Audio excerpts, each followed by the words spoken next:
வாங்க வணக்கம், welcome to குக்கீஸ்வெல் channel.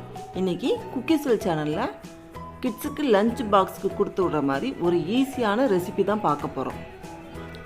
ஆமாங்க, ரொம்ப ஈஸியாக தேங்காய் சாதம் எப்படி செய்யலான்னு பார்க்கலாம். வாங்க வீடியோக்குள்ளே போகலாம். முதல்ல கடாயை வச்சுட்டு தேங்காய் எண்ணெய் ஒரு 3 டேபிள் ஸ்பூன் சேர்த்துக்கிறேங்க. எண்ணெய் சூடாகட்டும். சூடான பிறகு ஒரு 20 முந்திரி பருப்பு சேர்த்துக்கிறேன். இது ஆப்ஷனல் தாங்க, இருந்தால் சேர்த்துக்கலாம், இல்லைன்னா பரவாயில்ல. சிம்லேயே வச்சு வருங்க. நல்லா செவக்க வறுத்ததும் அதை ஒரு பிளேட்டில் மாற்றிக்கலாம்.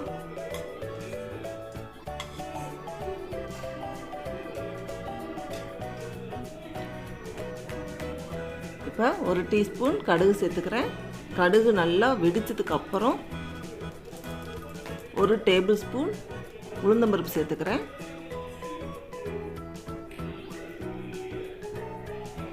ரெண்டு டேபிள் ஸ்பூன் கடலைப்பருப்பு சேர்த்துக்கிறேன். சேர்த்துக்கிட்டு கலர் மாறுற வரைக்கும் வறுத்து விட்டுக்கோங்க. அடுப்பை மீடியத்தில் வச்சுக்கோங்க, இல்லைன்னா சட்டுன்னு கருகிரும். நான் ஒரு சின்ன மிளகாயை பாதியாக கிள்ளி போட்டிருக்கேங்க, நறுக்கி போடலை. ஏன்னா குழந்தைங்களுக்கு இதுனா ஈஸியாக எடுத்து வைக்க வசதியாக இருக்கும்.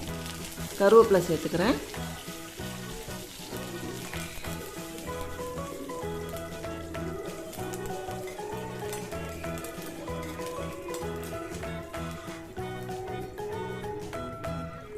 நான் 3 மிளகாய் வத்தலை கிள்ளி வச்சுருக்கேன், அதை சேர்த்துக்கிறேன். உங்களுக்கு காரம் வேணும்னா கூட ஒரு மிளகாய் வத்தலை எடுத்துக்கோங்க.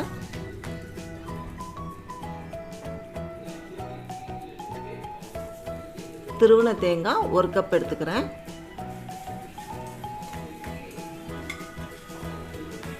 இதை நல்லா கலந்துக்கலாம். மீடியம் ஹீட்டில் வச்சு எல்லாமே ரெடி பண்ணணுங்க. இது கலர்லாம் மாறணும்னு அவசியம் இல்லை. நான் 2.5 கப் சாதம் எடுத்துக்கிறேன். நல்லா ஆறிடுச்சுங்க. சாதம் உதிரி உதிரியாக தான் இருக்குது. நீங்களும் சாதத்தை வடித்தோ இல்லை குக்கரில் வச்சினாலும் நல்லா ஆற வச்சு வச்சுக்கோங்க. சூடாகவே நம்ம கலந்தோம்னா சாதம் குலைவாயிரும். நான் குழந்தைங்களுக்கு கொடுக்கறதுனால அதுக்கு விக்கிக்குன்னு சொல்லிட்டு 1 கப் தேங்காவுக்கு 2.5 கப் சாதம் சேர்த்துருக்கேன். ரொம்ப தேவையில்லை, எங்கள் வீட்டில் ரொம்ப தேங்காய் வேண்டான்னு. இது நீங்கள் 1 கப் தேங்காவுக்கு 1 கப் சாதம்னாலும் சேர்த்துக்கோங்க, இல்லை 2 கப் சாதம்னாலும் சேர்த்துக்கோங்க. அது தேங்காய் டேஸ்ட் பிடிக்கிறத பொறுத்து இருக்குது.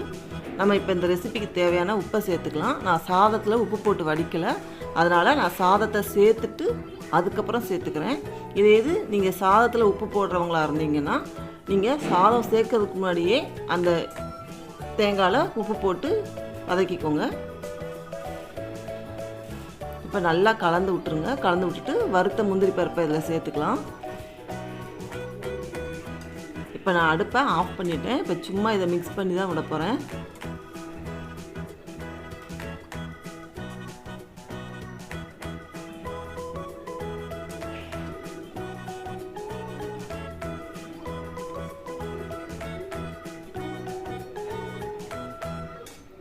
இப்போ இது சர்வ் பண்ணுறதுக்கு ரெடி ஆயிடுச்சு.